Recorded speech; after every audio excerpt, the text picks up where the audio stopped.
Aprenda a lidar com pessoas difíceis. Em 1 João 4,21 diz assim: Se alguém afirmar, eu amo a Deus, mas odiar o seu irmão, é mentiroso. Pois quem não ama seu irmão a quem vê, não pode amar a Deus a quem não vê.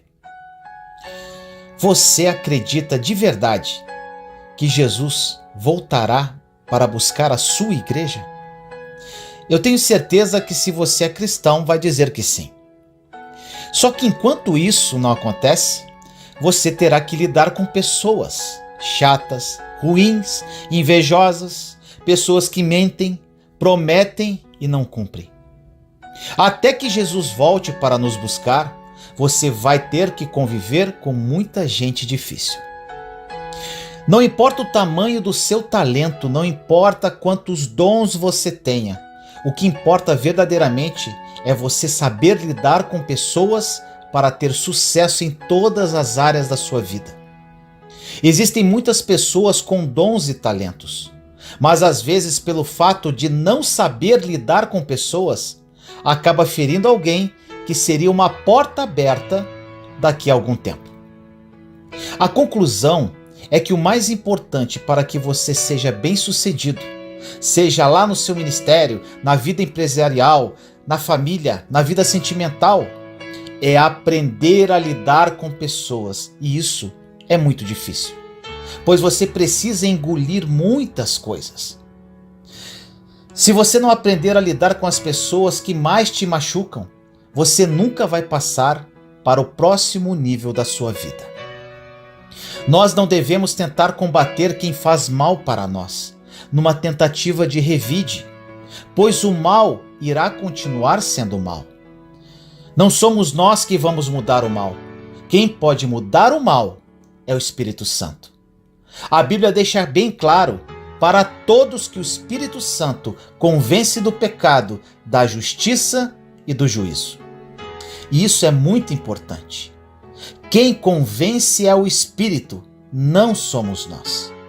E o que nós fazemos? Tentamos mudar as pessoas, querendo moldá-las do nosso jeito. E com isso ficamos desgastados emocionalmente, lutando com coisas que já perdemos antes de começar. Promessas são bloqueadas quando você não aprende a lidar com pessoas. Em 1 Pedro, capítulo 3, versículo 7 diz assim: Do mesmo modo, vocês, maridos, sejam sábios no convívio com suas mulheres e tratem-nas com honra, como parte mais frágil e co-herdeiras do dom da graça da vida, de forma que não sejam interrompidas as suas orações.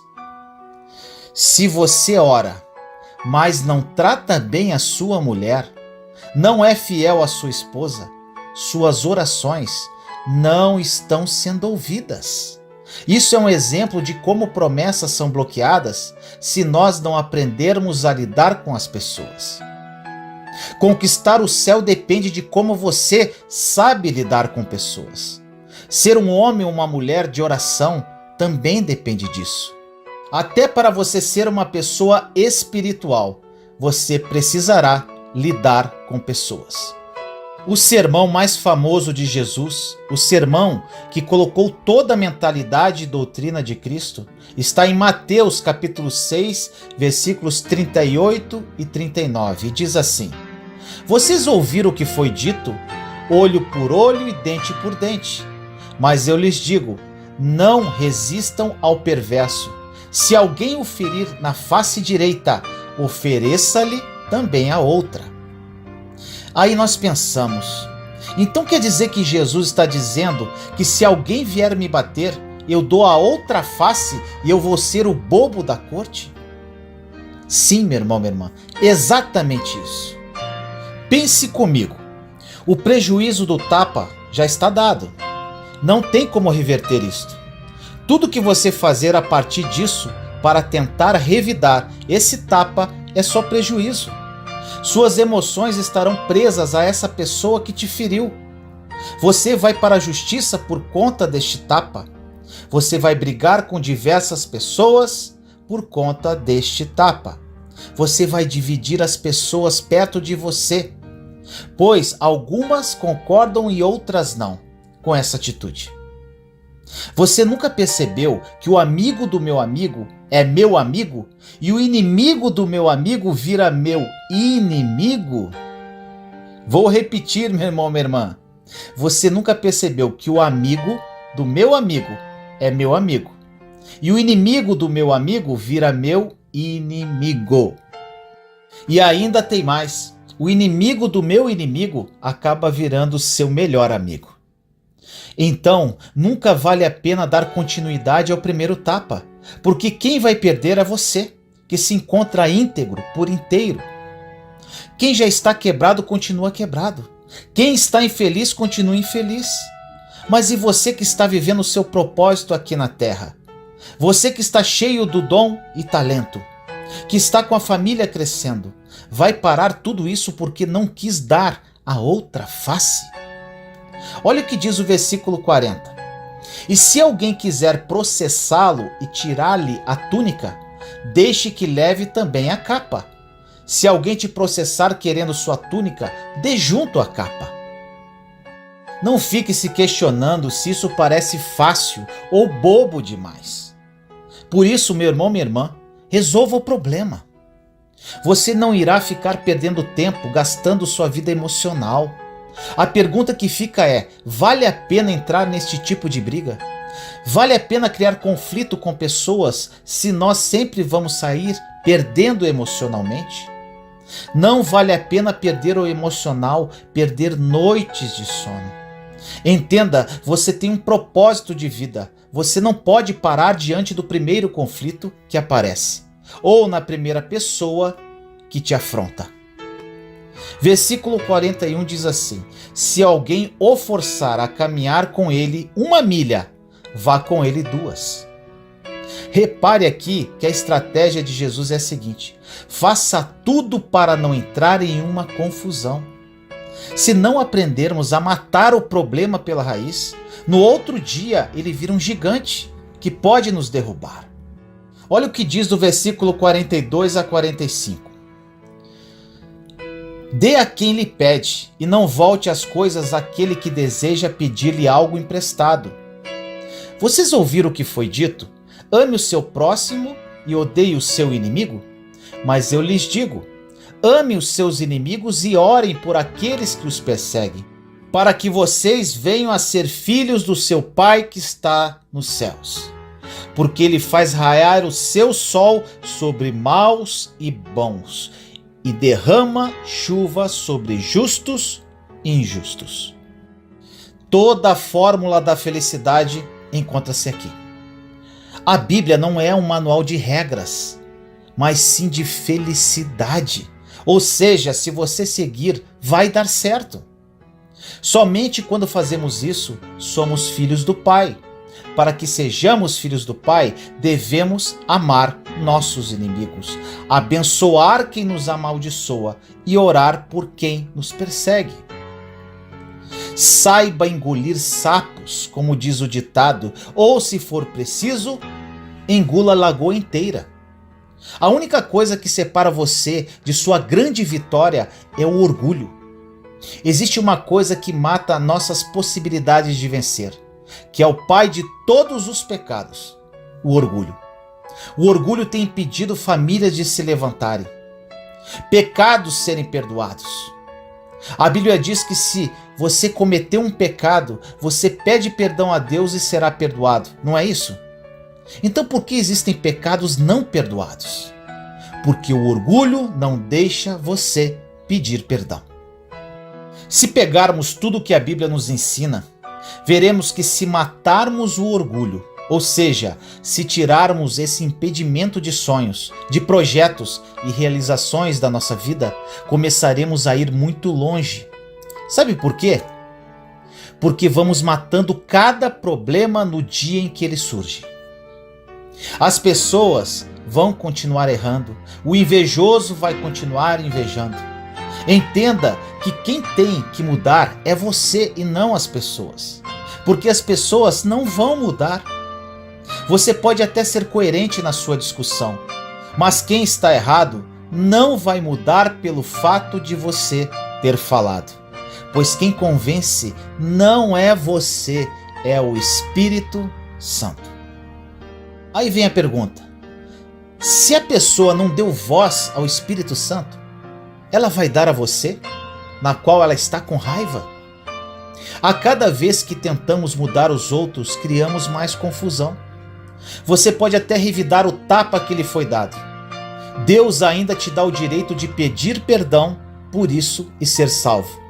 Mas você perderá essa amizade, perderá sua alegria, perderá sua paz. Não estamos falando de salvação, porque Deus perdoa o seu pecado se você pedir perdão. Nós estamos falando de perder tempo, perder paz, perder amor, perder alegria, perder amizades, porque você vai precisar de pessoas no decorrer da sua vida. Não adianta, pessoas vão te ajudar a chegar no lugar que você precisa chegar. Você imagine aquele aleijado, Jesus dentro da casa dele em Cafarnaum, pregando, e o aleijado estava precisando de um milagre. Aleijado não anda, e naquela época não existia cadeira de rodas. A casa estava lotada, e quem levou aquele aleijado para Jesus? 4 amigos. Imagine se aquele aleijado tivesse arrumado problema com os amigos no dia de receber o milagre. Pois isso acontece muito conosco. Nós começamos a brigar com pessoas que daqui a semanas seriam portas de bênção na sua vida. Às vezes estamos tão feridos que criamos problemas por nada e perdemos uma grande bênção por causa de um pequeno problema. Grandes bênçãos não podem ser perdidas por pequenos problemas. Nós temos sempre que vigiar, porque tudo o que está dando certo e que não estamos envolvidos, temos tendência de apontar o dedo. O ser humano tem uma extrema dificuldade em celebrar quem Deus está levantando se nós não estivermos participando. José nos ensina, nos proporciona uma aula do que Jesus nos ensinou milênios depois, em Gênesis 45. Essa mensagem é de quando José já era governador do Egito, já tinha passado por toda a humilhação da prisão. Ele conseguiu reconhecer seus irmãos, mas seus irmãos não o reconheceram. E sabe o que isso nos ensina? Quem te passou a perna lá atrás, quem te enganou no passado, continua lá embaixo do jeito que estava. Você cresceu, subiu e com isso eles não podem te reconhecer, pois você já se encontra em outro nível. E aqueles irmãos não reconheceram José.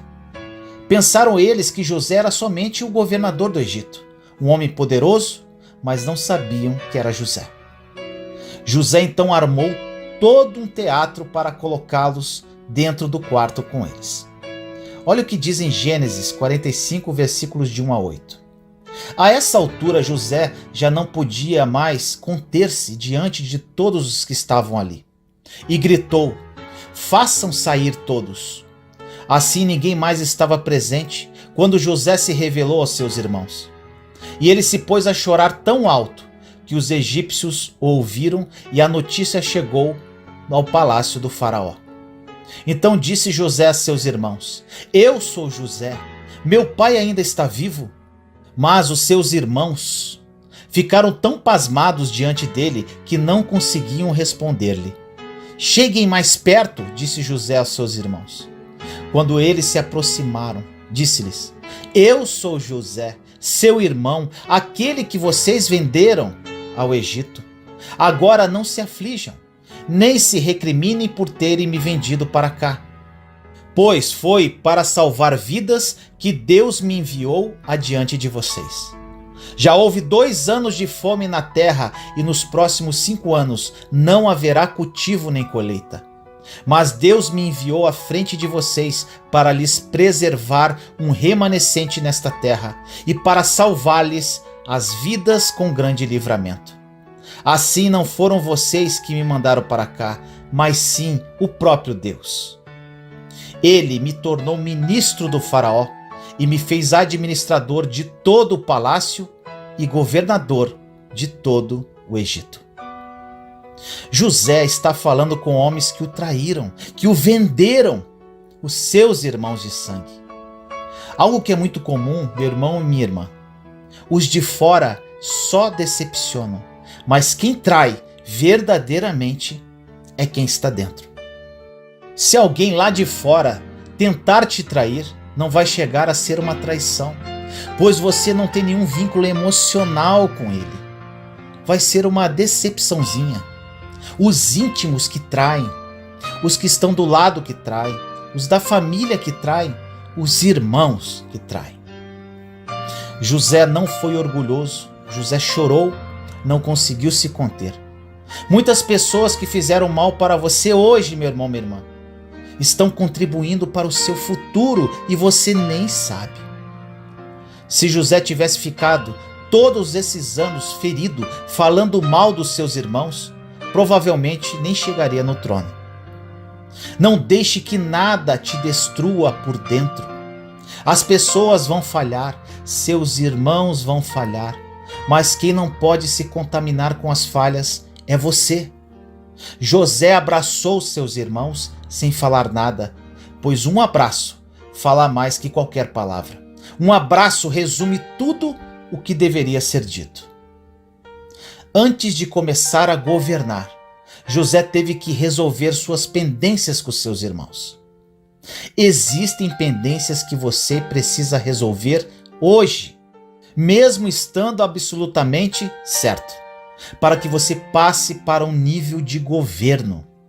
Afinal de contas, se seus inimigos falam mal de você, você deve falar bem deles. Quando o seu inimigo falar mal de você, deixe que essas palavras entrem em um ouvido e saiam no outro, pois as únicas palavras que devem penetrar no seu coração são as palavras de Deus. Se você quer que realmente o seu dom e o seu talento sobressaia, você vai precisar da ajuda do Espírito Santo e matar o orgulho da sua vida. Deus tem algo incrível para você, porém para conquistar tudo isso, vai depender exclusivamente da sua postura.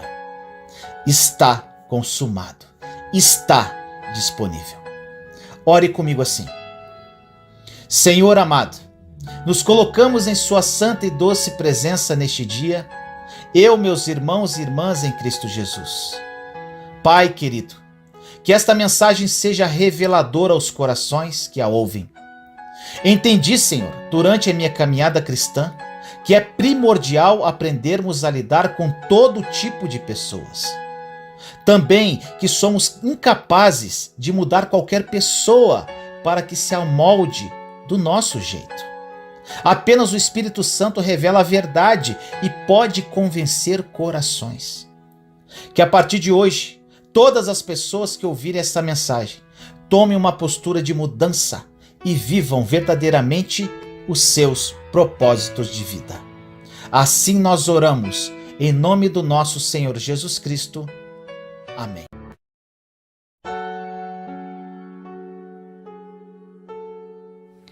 Autopiedade é idolatria?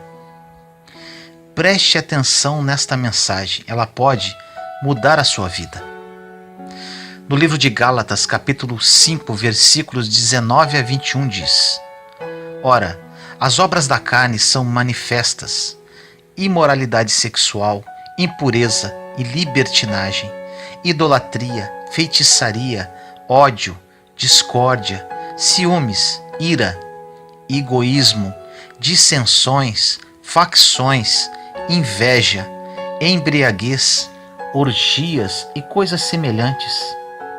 Eu os advirto, como antes os adverti, que os que praticam essas coisas não herdarão o reino de Deus. A mensagem de hoje é extremamente importante para a sua caminhada com Deus. Vamos falar sobre a autopiedade de uma forma mais profunda. Autopiedade significa sentir pena de nós mesmos. E o que significa piedade? A piedade é a compaixão que vai de encontro a uma pessoa que está sofrendo. A Bíblia diz que Jesus era movido por piedade e compaixão. Ou seja, ele ia de encontro às pessoas, sempre com o intuito de ajudá-las. Você pode estar se perguntando, mas o que a autopiedade tem a ver com o versículo do início da mensagem? Sim, na verdade ela não está na lista, porém está nas entrelinhas. Um dos itens da lista é a idolatria. Idolatria é a adoração a tudo aquilo que se coloca no lugar da adoração a Deus. A idolatria ofende a Deus. É uma admiração exagerada por alguém ou por alguma coisa. Tudo que toma o lugar de Deus em nossa vida é idolatria. Você pode idolatrar seu cônjuge, seus filhos, seus netos, seu trabalho, seus amigos. Ou seja, de uma forma muito sutil, você pode estar cometendo este pecado, substituindo Deus por qualquer coisa. Podemos afirmar que a autopiedade é uma forma de idolatria. Quando sentimos pena de nós mesmos, voltamos para o nosso interior e dizemos: todas as coisas são sobre mim. O meu mundo é concentrado em minha volta. Eu idolatro a mim mesmo. Isto desagrada extremamente o coração de Deus, principalmente porque Ele sabe que esta postura faz muito mal para a nossa vida. É impossível ter uma mente voltada para nós mesmos e sermos felizes. Não confunda tristeza com autopiedade. Podemos ficar tristes com alguma coisa ou com algum fato que possa ter ocorrido em nossa vida. Porém, Deus nos deu as ferramentas necessárias para lutarmos contra este sentimento, trabalhando nele de forma saudável, sem sentir pena de nós mesmos. Não devemos deixar este espírito de pesar entrar em nossa vida, fazendo com que fiquemos aprisionados nele. Não podemos deixar a autopiedade tomar conta de nossa vida. Caso contrário, ela se transformará num vício destruidor. Por muitas vezes fazemos algo para a nossa vida na emoção e usando a nossa própria força. Nos desgastamos para conquistar aquele objetivo e no final tudo dá errado. Ficamos frustrados e nesses momentos que a autopiedade bate à nossa porta. Caso isto ocorra, precisamos fazer algo a respeito, porque é grave. O inimigo de nossas almas sempre nos conduz para a autopiedade. Precisamos estar vigilantes com relação a isso. Normalmente caímos na cilada de uma forma muito sutil. São inúmeros problemas causados pela autopiedade. Quando as pessoas se voltam para dentro de si, idolatram a si mesmas. Todos os seus pensamentos estão concentrados em si mesmas. O mundo gira ao redor da sua própria pessoa. Isto é extremamente perigoso. Deus nos chamou para alcançar e não para nos encolher. Pessoas com autopiedade estão focadas em todos os seus problemas e infortúnios. Elas nunca verão o que podem e devem fazer para as outras pessoas. A única forma de encontrar a felicidade é sair do nosso próprio mundo e tornarmos bênçãos para outras pessoas. Se passarmos a nossa vida tentando ser feliz para nós mesmos, isto não será possível. Se entregarmos nossas vidas a Deus e confiarmos nele plenamente para que supra todas as nossas necessidades, tiraremos os olhos de nós mesmos e seremos bênção na vida de outras pessoas, encorajando-as, ajudando-as e servindo-as.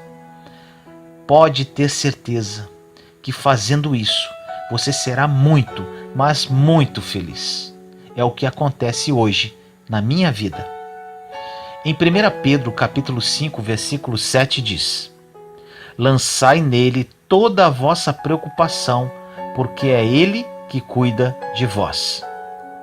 Quando temos um grande problema pessoal que nos traz grande preocupação, devemos lançar sobre o Senhor essa preocupação, que Ele cuidará disso da melhor maneira possível. Mas eu te digo, tem que lançar mesmo e esquecer. Entregue e confie.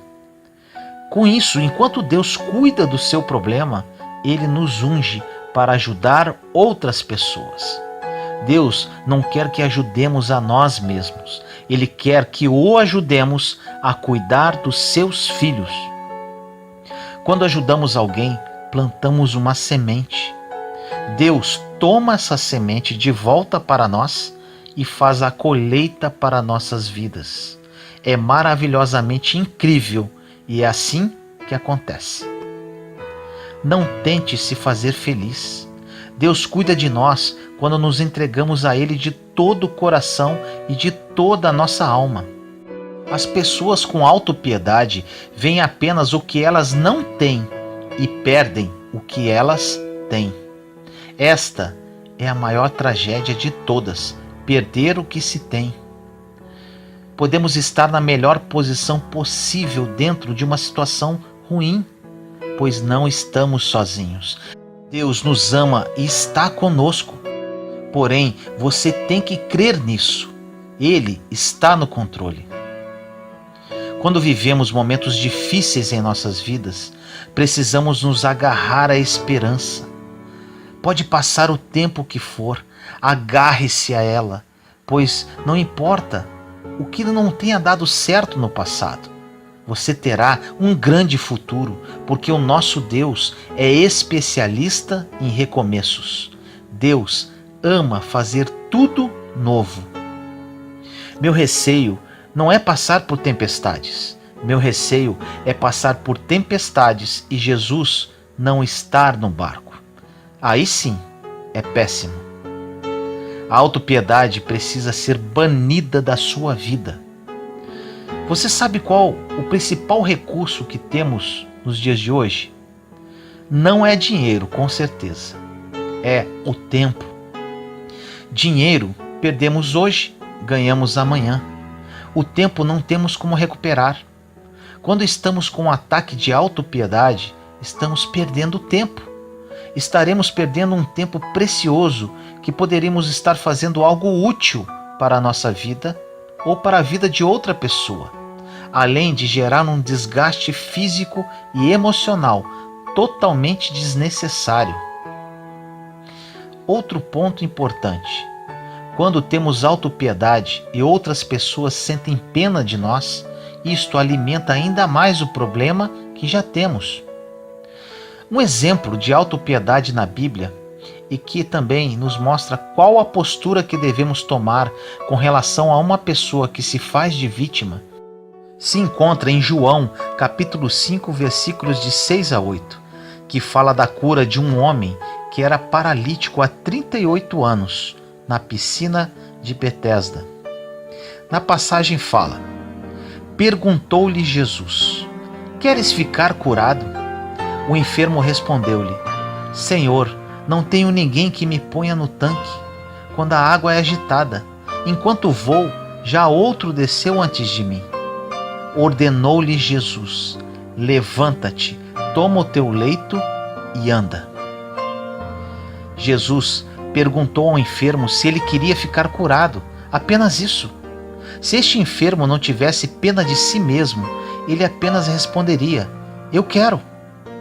Mas devido à autopiedade, ele quis justificar do porquê que a cura não chegava. Jesus não perguntou a ele o motivo pelo qual ele não conseguia chegar ao tanque. Jesus não ficou com pena, se comovendo com a autopiedade dele. Ele não alimentou isso, sendo compassivo com a pena de si mesmo do paralítico. Ele apenas falou: levanta-te. Quando encontramos pessoas com autopiedade, devemos apenas dizer: levanta-te, levanta-te, levanta-te. Resolvi abordar esse tema, pois isso é muito crítico nas pessoas. Dentre as pessoas que me procuram, atendi uma senhora. Ela simplesmente falou que não aguentava mais, que ia desistir de tudo. Eu respondi a ela: o mais fácil, minha irmã, é desistir. Agora eu desafio você, levantar agora, olhar para o espelho dentro dos seus olhos e falar para você mesma: eu não vou desistir. Eu sou imagem e semelhança do meu Criador. Sou filha de Deus. Sou co-herdeira com Cristo. Jesus morreu por mim numa cruz, sem eu merecer. Meus problemas não são absolutamente nada perto do que Ele sofreu por mim naquele madeiro. Ele ressuscitou e minha vida pertence a Ele. Eu tenho o Espírito Santo que habita em mim. Eu vou vencer. Eu vou viver a vida que Ele morreu por mim e trilhar pelo plano bom, perfeito e agradável que Ele sonhou para a minha vida. Sabe o que aconteceu? Ela foi impactada com o que eu falei para ela e se levantou.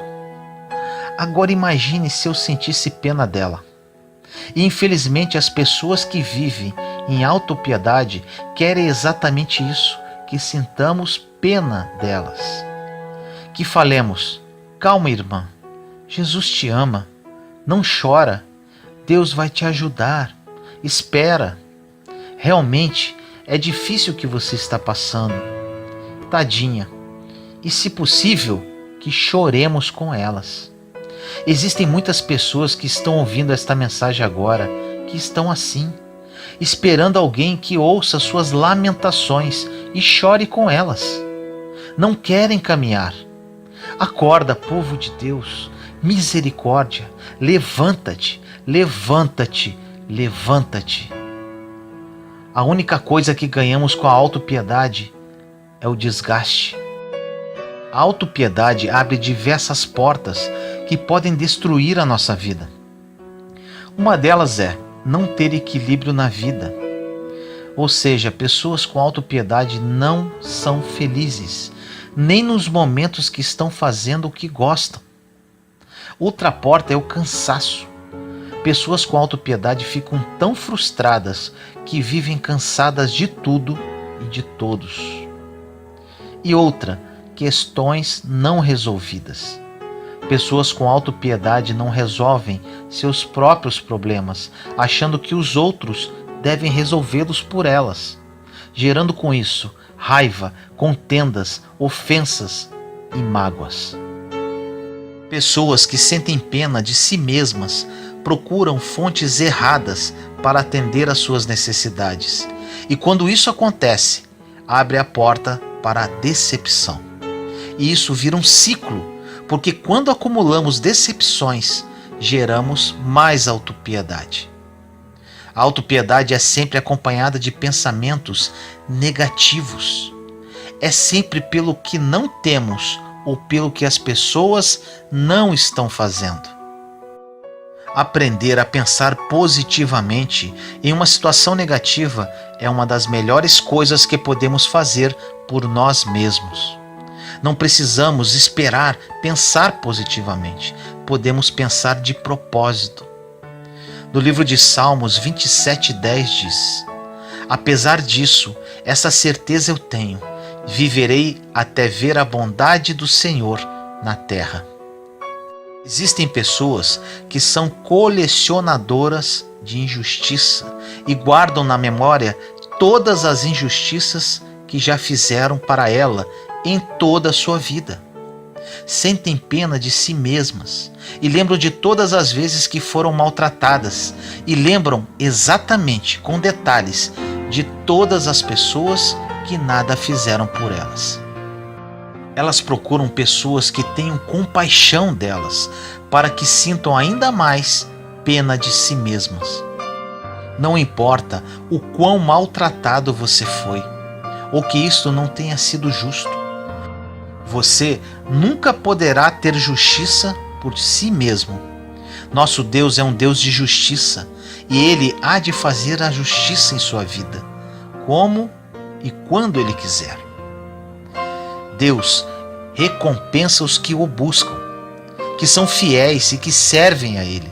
Se colocarmos nossa confiança em Deus e esperarmos nele, não sendo amargos nem ressentidos, agindo sem maldade, não descontando a raiva em outras pessoas e não sentindo pena de nós mesmos, teremos uma recompensa que está a caminho.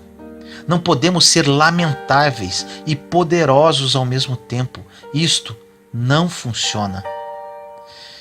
Te faço uma proposta agora. Que tal nos tornarmos colecionadores de bênçãos, em vez de colecionadores de injustiças? Deixe o amor de Deus fluir em você, de dentro para fora, que Ele curará todas as suas feridas. Liberte-se hoje da autopiedade. Ore comigo assim. Senhor amado, entro na sua santa presença neste momento para orar junto com meus irmãos e irmãs. No dia de hoje falamos sobre essa maldita idolatria que é a autopiedade. Que aqueles que ouvirem essa mensagem sejam tocados profundamente e criem a consciência que precisam se libertar deste mal. Liberte-os agora, Senhor, em nome de Jesus. A autopiedade destrói nossas vidas e nos estaciona, impedindo que vivamos os seus sonhos perfeitos para cada um de nós. Que o Teu Espírito Santo, que é o Espírito da verdade, os convença dessa realidade, para que eles saibam, Pai, que não precisam cuidar deles, muito menos que sintam pena de si mesmos. Que o Seu amor flua em todos nós.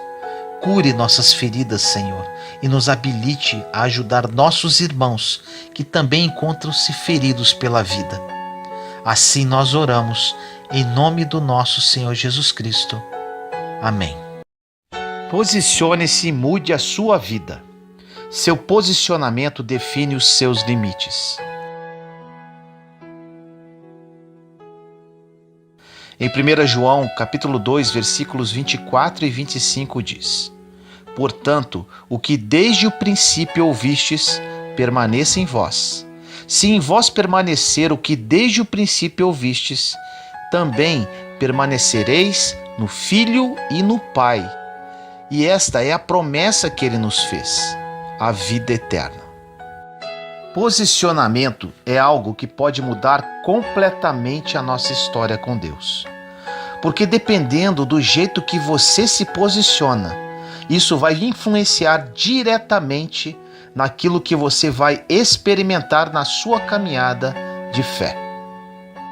Você sabia que a maior parte das frustrações que temos em nossa caminhada com Deus não é porque nos faltou fé ou expectativa no que Ele pode fazer, mas é porque muitas vezes nós cremos que Ele pode fazer, mas nem sempre nos posicionamos em relação a isso. Muitos cristãos perguntam: por que Deus não nos dá as oportunidades que tanto esperamos? Deus responde também com uma pergunta: por que vocês não escolhem se preparar para as oportunidades que eu desejo colocar diante de vós? A maior tragédia é viver a vida inteira esperando por um momento, ao invés de viver se preparando para quando esse momento chegar. Na vida de José, por exemplo, aquilo que Deus o prometeu não dependeu de nada mais do que uma única coisa chamada processo. José não ficou se lamentando porque a promessa em um sonho que ele recebeu não havia se cumprido. Ele se preparou para quando o momento que Deus havia prometido se cumprisse.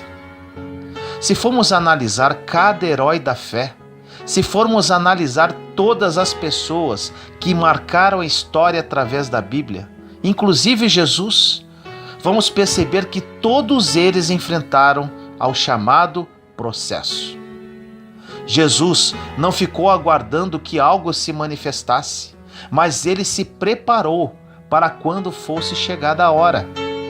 Jesus, quando foi ser batizado, fez com que João Batista questionasse falando: quem sou eu para batizá-lo?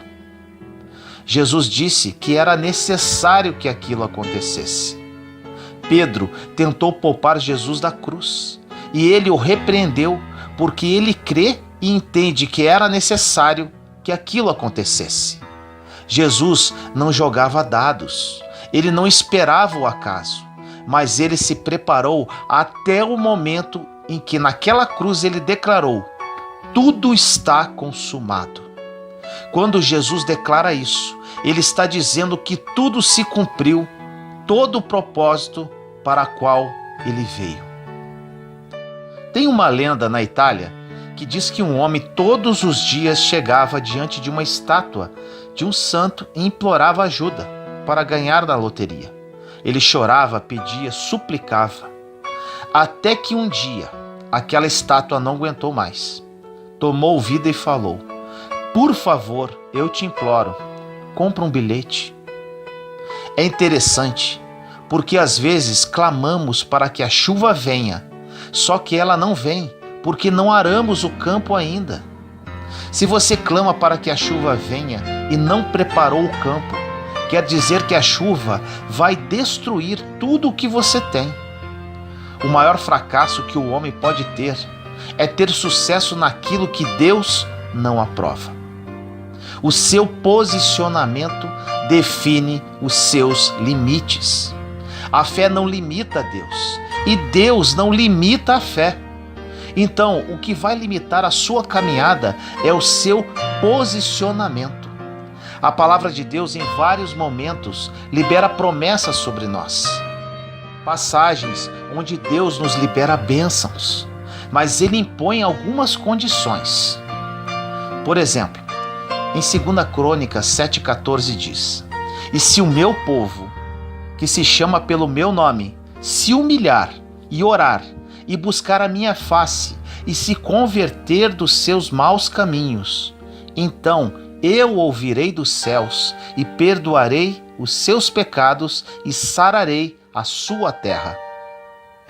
Deus está prometendo para nós cura, renovo, restauração, mas existe uma condição: é preciso sacrifício. Se humilhar, orar, buscar a minha face e se converter dos seus maus caminhos, ele diz. Às vezes nos perguntamos o porquê que o renovo não veio, mas talvez Deus esteja nos perguntando o porquê o seu clamor não chegou a ele ainda. Se nós fizermos a nossa parte, Deus faz a dele. Isso não é sobre troca, é sobre posicionamento. Porque se você não se posicionar, as promessas que Deus fez nunca vão se cumprir. Não é porque ele deixou de ser fiel, nem deixou de ser Deus. É porque você não estava preparado para receber o que ele queria derramar sobre você. Em Lucas 24:49 diz: e eis que sobre vós envio a promessa de meu Pai. Ficai, porém, na cidade de Jerusalém, até que do alto sejais revestidos de poder. Jesus aqui libera poder sobre eles, mas existe uma condição, ou seja, eles deveriam permanecer, ficar em Jerusalém. Em Jeremias 29:12-13 diz: então vocês clamarão a mim, virão orar a mim, e eu os ouvirei. Vocês me procurarão e me chamarão quando me procurarem de todo o coração. Qual o seu posicionamento quando você procura a Deus em oração? Como diz nessa passagem, Deus ouvirá o seu clamor e oração apenas quando você o procurar de todo o coração. No livro de Marcos 11:23 e 24 diz: porque em verdade vos digo que qualquer que disser a este monte, ergue-te e lança-te no mar, e não duvidar em seu coração, mas crer que se fará aquilo que diz, tudo o que disser lhe será feito. Por isso vos digo que todas as coisas que pedirdes, orando, crede receber, e tê-las-ei. É muito fácil instigarmos a fé do povo para declarar coisas que você até acredita que podem acontecer. O problema não é só você acreditar que podem acontecer. Você sai do culto, ou da missa, em uma atmosfera de fé. Os louvores são maravilhosos, tem uma unção fresca sendo liberada, tem uma palavra de fé sendo gerada em seu coração. Só que durante a semana não tem um pastor, um padre, um pregador ou um missionário, seja quem for, para ministrar sobre o que você ouviu no domingo. Durante a semana, enquanto os problemas vêm, não tem uma trilha sonora tocando na sua casa. A questão é, até que ponto eu confio naquilo que eu declarei que ele pode fazer? A maior dificuldade de Noé não foi construir a arca. Eu creio que o maior desafio dele foi continuar acreditando em uma direção que Deus deu, depois de décadas de nada acontecendo. Noé recebeu uma direção de Deus e permaneceu firme durante dezenas de anos. Recebemos dezenas de vezes a direção de Deus, mas às vezes nos distanciamos por causa de uma simples crise. Posicionamento determina os seus limites. Em Mateus 10:32 diz: portanto, qualquer que me confessar diante dos homens, eu o confessarei diante de meu Pai que está nos céus. Jesus nos diz que morreu por nós na cruz em nosso lugar, mas precisamos fazer uma coisa: confessar diante das pessoas, para Ele nos confessar diante de Deus. Existem condições para a salvação. Nós somos salvos por graça mediante a fé, mas precisamos declarar para o céu, a terra e o inferno ouvir. Em João 15:7 diz: se vós estiverdes em mim e as minhas palavras estiverem em vós, pedireis tudo o que quiserdes e vos será feito. Só dá para permanecer em algo que já chegou a mim. A palavra só permanece naqueles que a receberam. O problema é que cremos apenas na segunda parte da frase. Existem pessoas que ficam esperneando e perguntando: o que aconteceu? É porque toda promessa é condicionada à liberação de uma palavra. Você libera uma palavra, mas ela precisa estar dentro de você.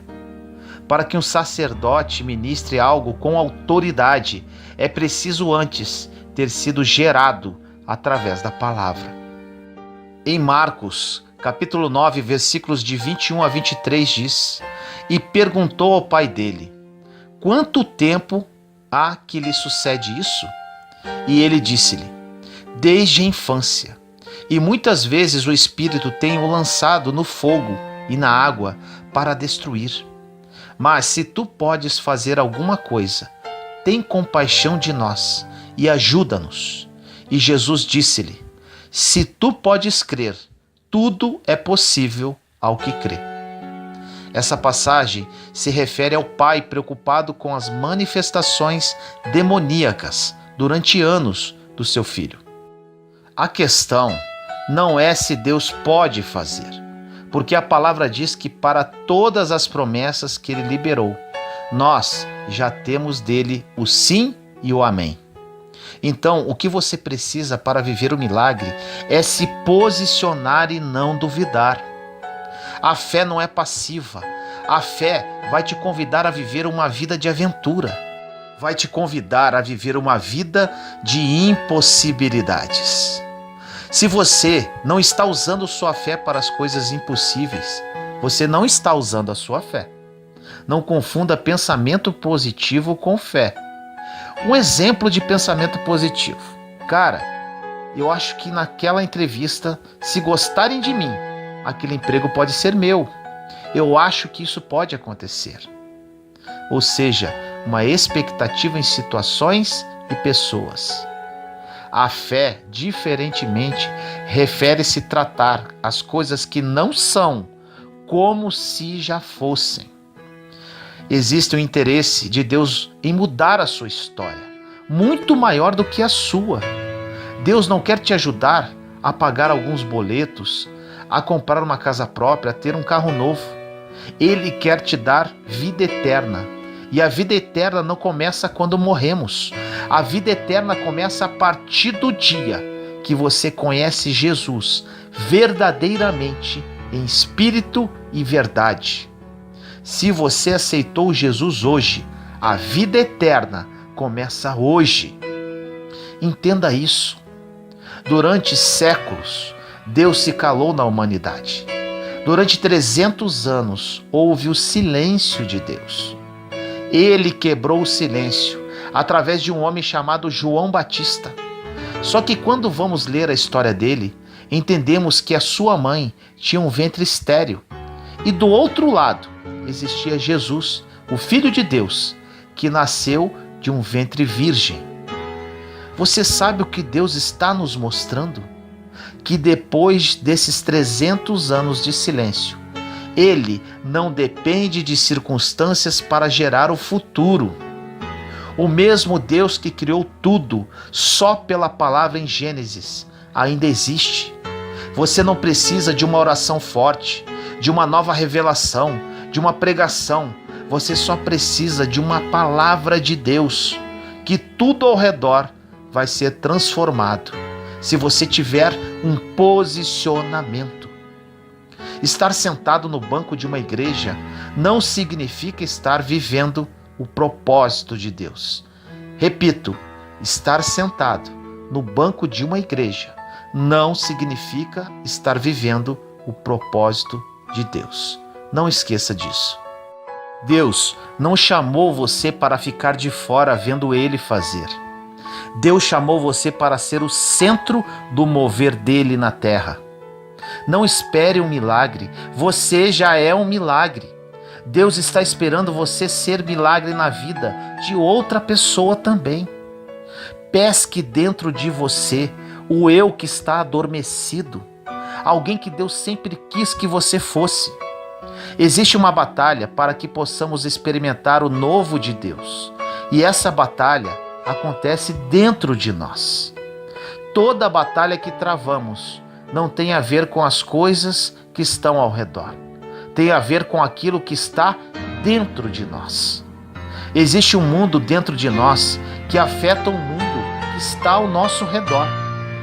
Todo o nosso interior reflete em nosso posicionamento exterior. Uma simples mudança no seu interior não muda só a sua história, muda toda a história. A história do cristão não se resume naquilo que Deus vai fazer em você, mas começa em você e se estende a partir de você. Uma mão levantada pode fazer toda a diferença.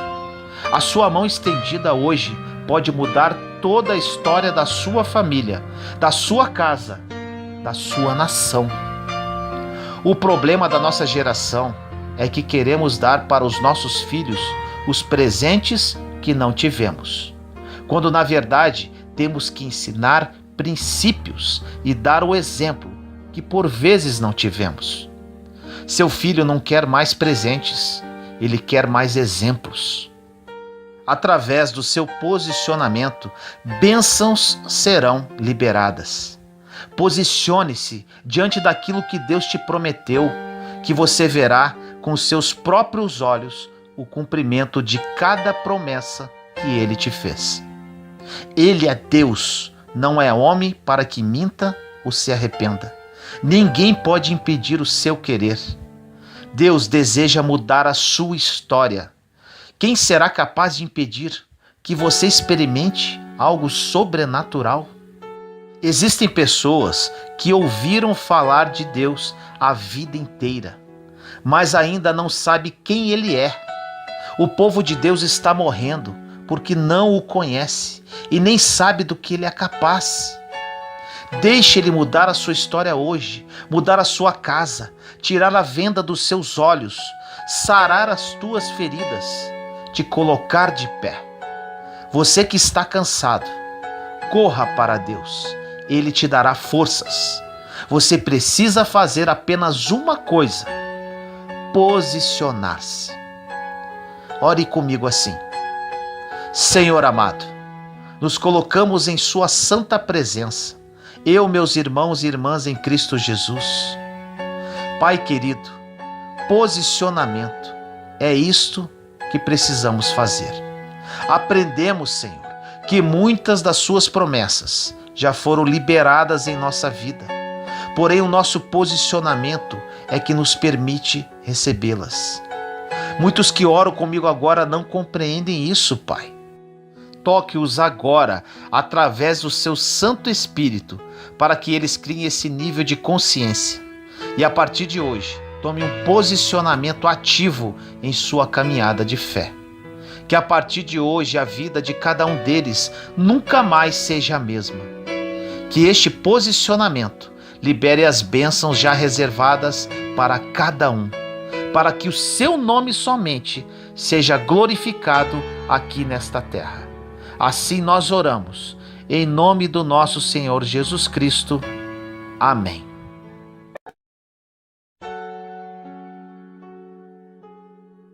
Depois do deserto, vem a vitória. No livro de Mateus, capítulo 4, versículo 1 diz: Então foi conduzido Jesus pelo Espírito ao deserto para ser tentado pelo diabo.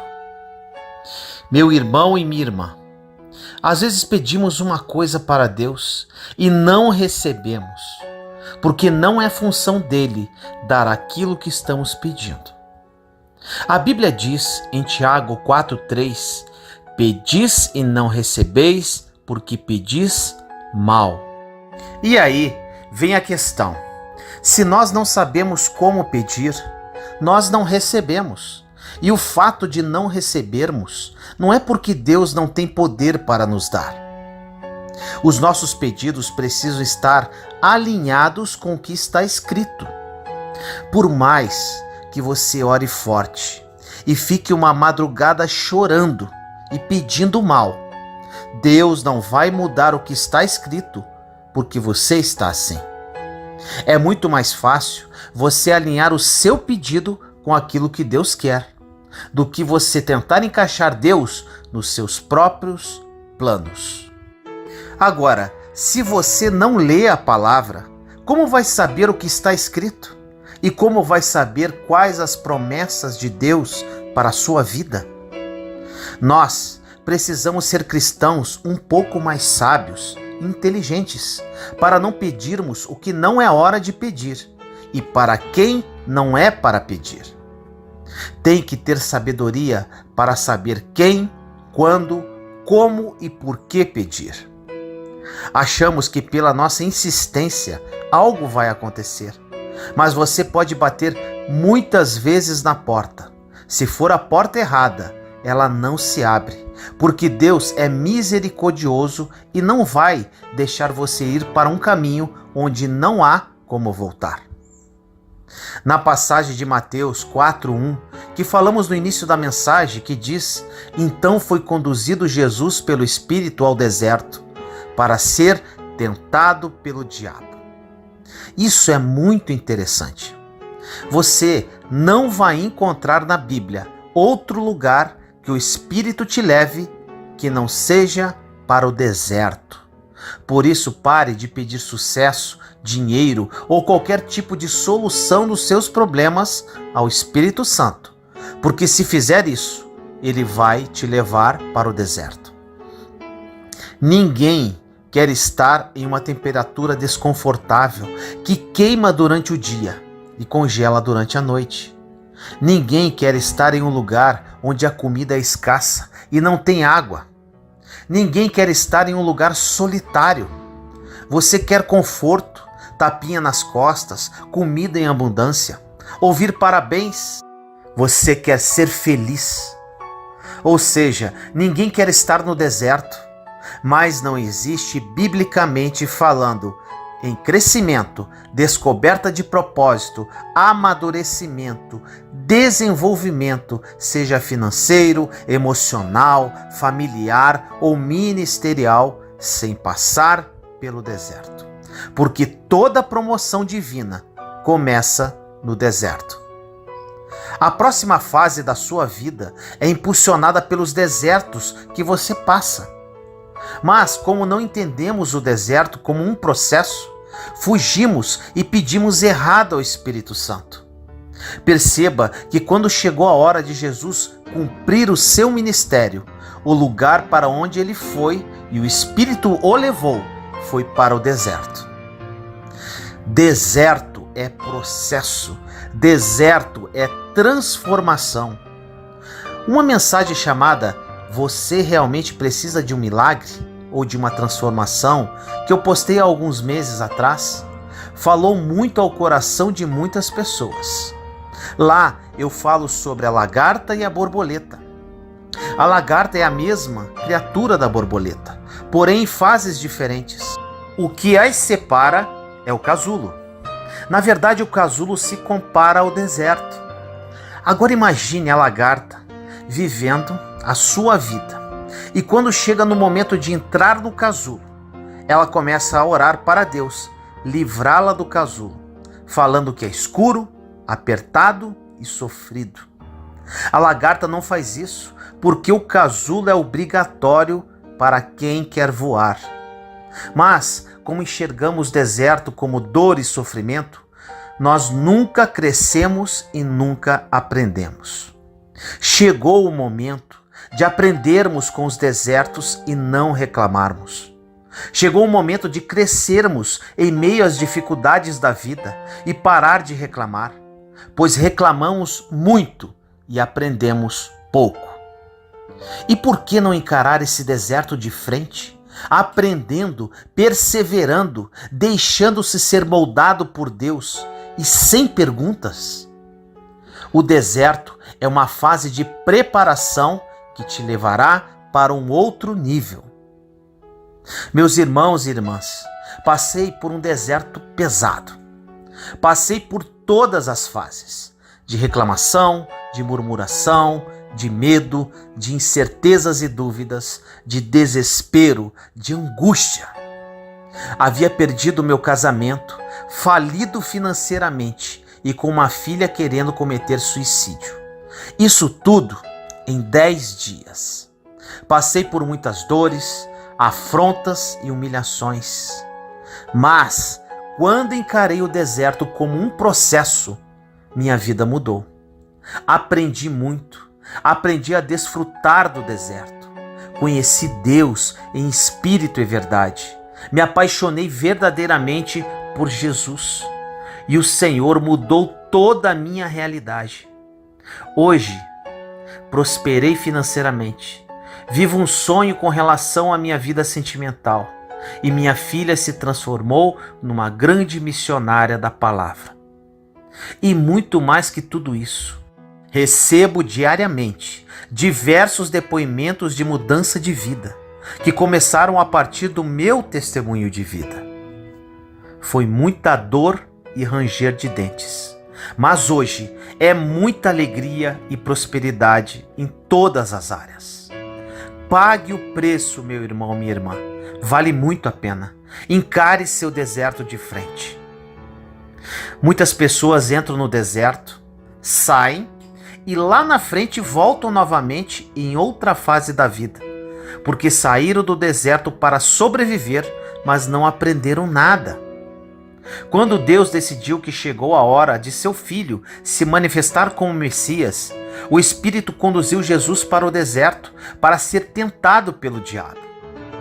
Quem tentou Jesus não foi Deus nem o Espírito. Ele só o conduziu para o ambiente do problema.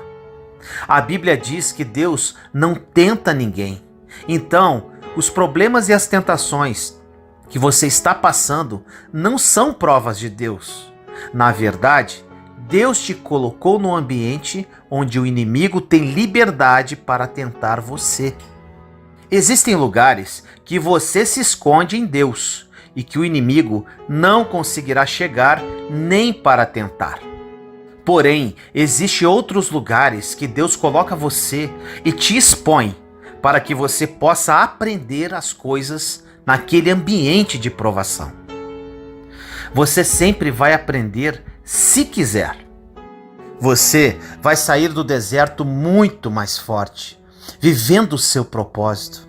Mas você tem que estar disposto a aprender no meio da dificuldade. Qual foi o dia que, no meio de um problema familiar, emocional, financeiro, você falou com Deus assim: vamos aprender? Agora, uma grande questão aqui.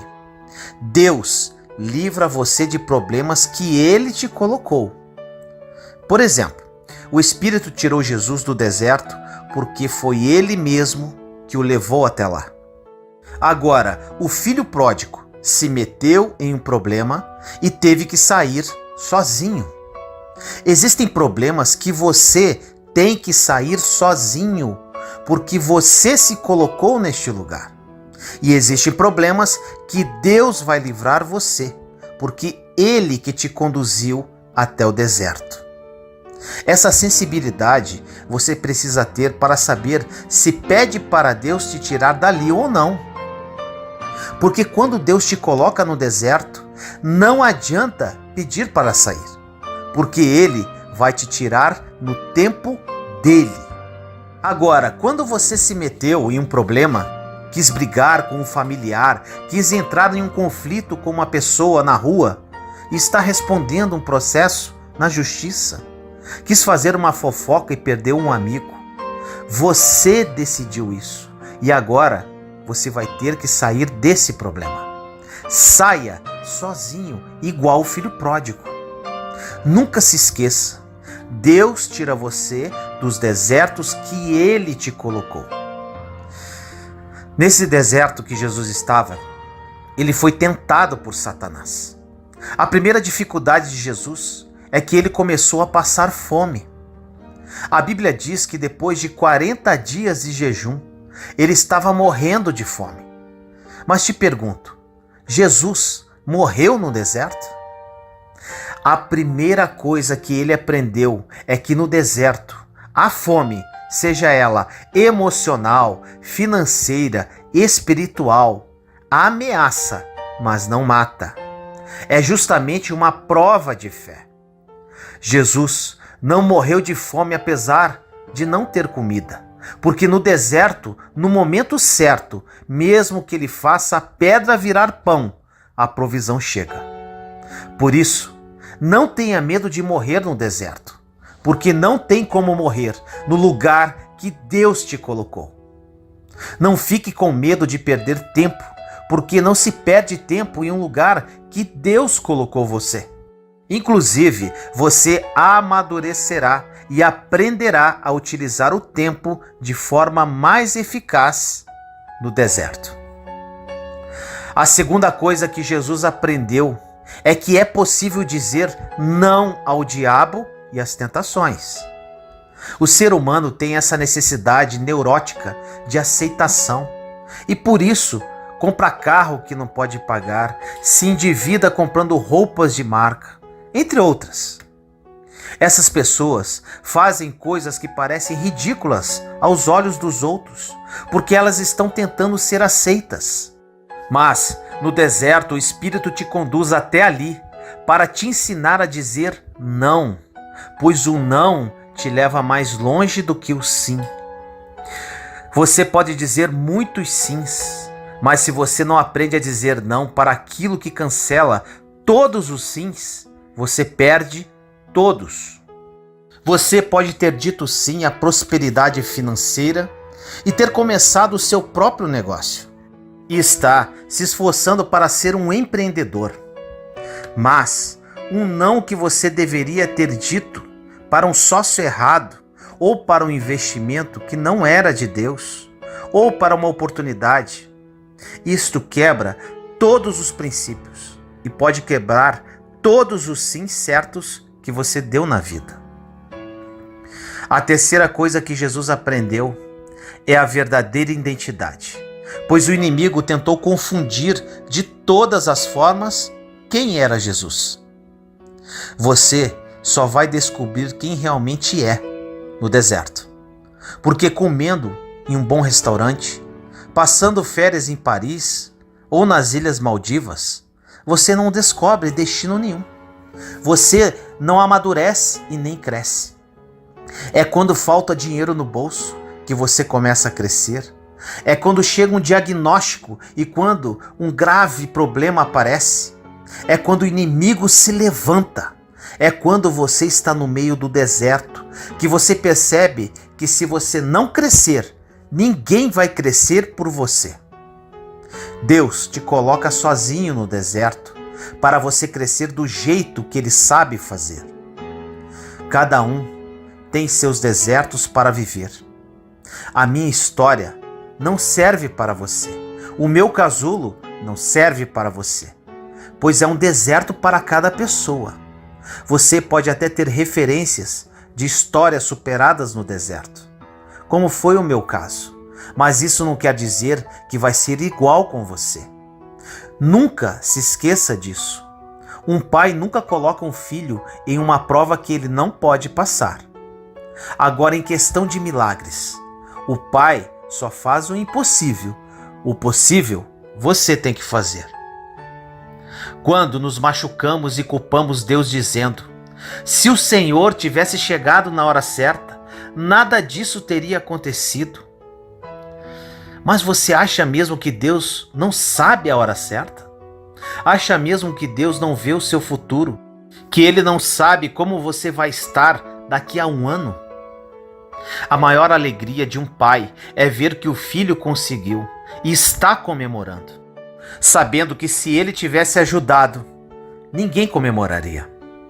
Deus não vai roubar a comemoração da sua história. Deus não vai roubar o que pertence a você.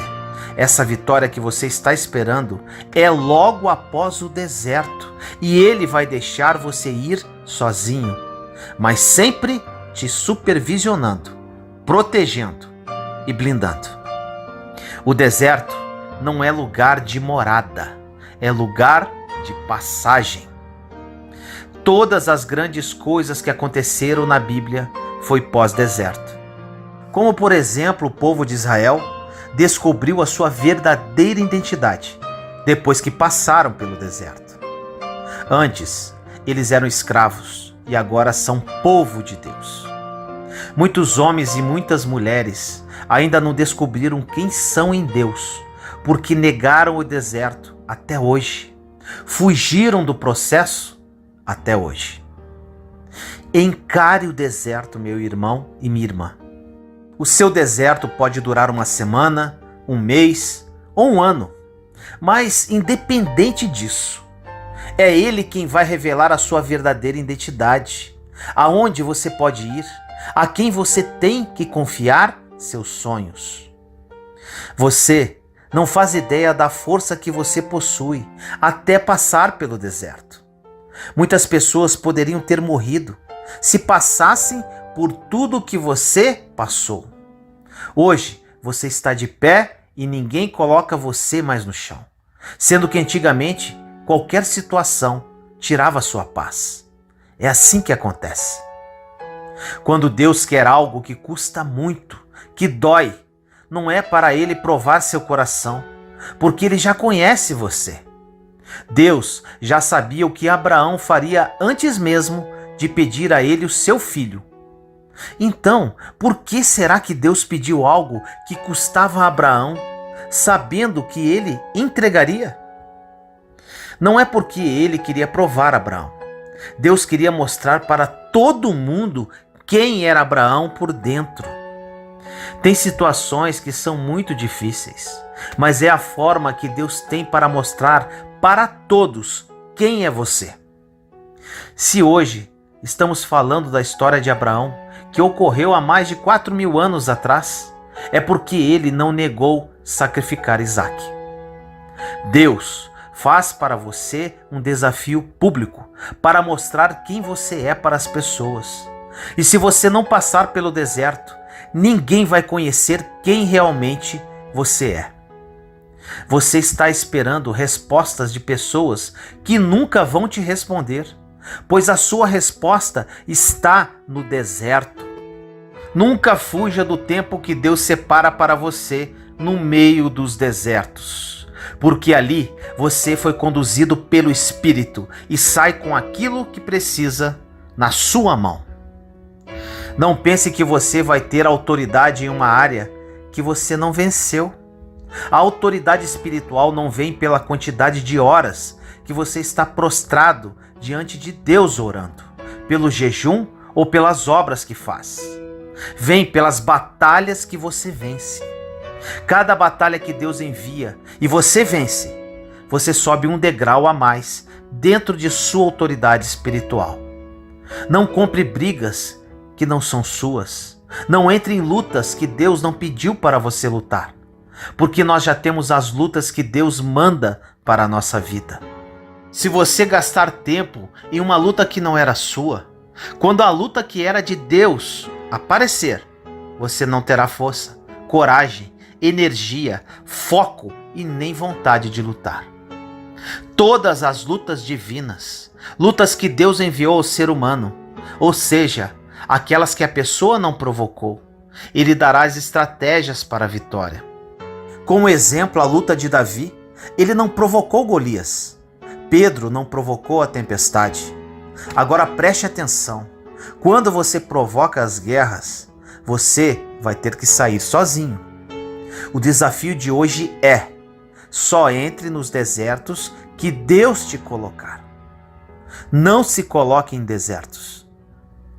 Que essa mensagem toque profundamente a sua alma. Que o Espírito conduza você para o lugar correto. Por amor e misericórdia, Ele vai te guiar para o lugar que você precisa estar e não para o lugar que você quer estar. O deserto é o melhor lugar para recomeçar. Creia nisso e caminhe. Ore comigo assim. Pai amado, nos colocamos em Sua santa presença neste momento, eu, meus irmãos e irmãs em Cristo Jesus. Deserto, Pai, deserto. Muitos dos Seus filhos e filhas não entendem o deserto, Senhor.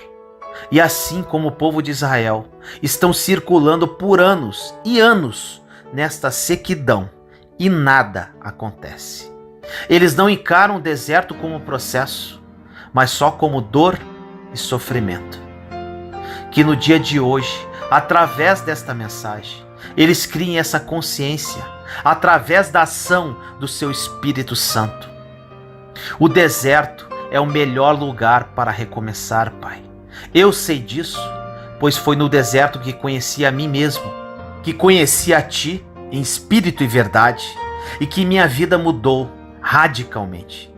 Que eles aprendam a desfrutar do deserto e que sejam devidamente aprovados por Ti para entrarem na terra prometida. Assim eu oro, em nome do nosso Senhor Jesus Cristo. Amém.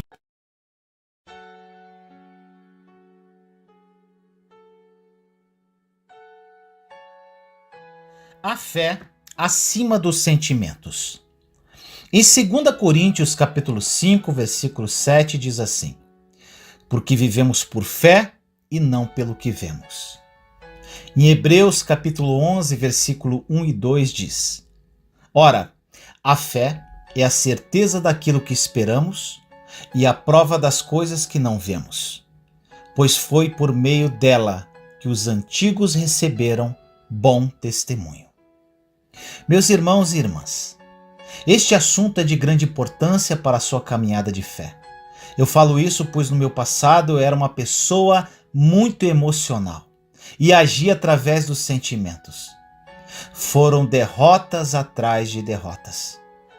Nós somos humanos, temos emoções e sentimentos, mas eles nunca podem sobrepor a nossa fé. Para trazer essa mensagem ao seu coração, nós vamos falar de um personagem bíblico muito conhecido, Jó. Jó passou por muitas provações, mas sua paciência e sua fé triunfaram no fim, conforme está escrito no capítulo 42 do livro de Jó. O que precisa ficar muito claro é que naquela ocasião Deus permitiu que as provações viessem sobre a vida de Jó. O que não acontece nos dias de hoje, pois vivemos sob uma nova aliança. Deus não permite que o mal assole a nossa vida. Nós é que colhemos o que plantamos. Quando fazemos más semeaduras, passamos por períodos de aridez. Períodos em que parece que nada é capaz de nos ministrar ou saciar a nossa alma. Ficamos tão desanimados e dominados pelo nosso sentimento de tristeza que não conseguimos orar, não nos sentimos bem, nem quando ouvimos a última canção de adoração. Nada nos faz bem algum. Eu já passei por períodos assim em minha vida e Jó certamente passou por eles de uma forma extrema. Olha o que diz em Jó, capítulo 19, versículos de 7 a 11. Se grito, é injustiça, não obtenho resposta. Clamo por socorro, todavia não há justiça. Ele bloqueou o meu caminho e não consigo passar. Cobriu de trevas as minhas veredas, despiu-me da minha honra e tirou a coroa de minha cabeça. Ele me arrasa por todos os lados enquanto eu não me vou. Desarraiga a minha esperança como se arranca uma planta. Sua ira acendeu-se contra mim. Ele me vê como inimigo. Meus amados, hoje passo por experiências em que me sinto no alto de uma montanha, mas também passei por vales. Mesmo depois de ter passado por um forte deserto e viver pela fé nos dias de hoje, minha vida de oração e louvor já passou por períodos de aridez. Houveram vezes que na minha vida de oração eu pude sentir a presença de Deus de forma sobrenatural, mas em outras vezes eu não senti absolutamente nada. Mas, meu irmão, minha irmã, eu aprendi a crer definitivamente que Deus está comigo, quer eu sinta ou não. Também houve períodos em que eu podia ouvir Deus com muita clareza e saber que havia ouvido uma palavra oportuna para mim. Houve outros momentos em que não ouvi absolutamente nada. No início da minha caminhada com Deus, algumas vezes eu estive subindo e descendo. Quando estava no alto, sentia que era filho, e quando estava no baixo, sentia que era órfão. Quando tinha certeza que Deus havia me chamado, ficava para cima. E quando sentia incerteza quanto ao meu chamado, ficava para baixo. Quando os tempos de aridez me atacavam, deixava que eles me afetassem. Naquele momento eu não sabia o que estava acontecendo comigo, ou o porquê disso tudo. Agora entendo que estava passando por um processo de transformação profundo, e Deus estava tirando todas as coisas prejudiciais de mim, me levando ao ponto em que não baseasse minha fé em sentimentos. Meu irmão, minha irmã, eu serei honesto com você. Atualmente, raramente eu passo por períodos assim. Simplesmente eu amo a Deus e ponto final.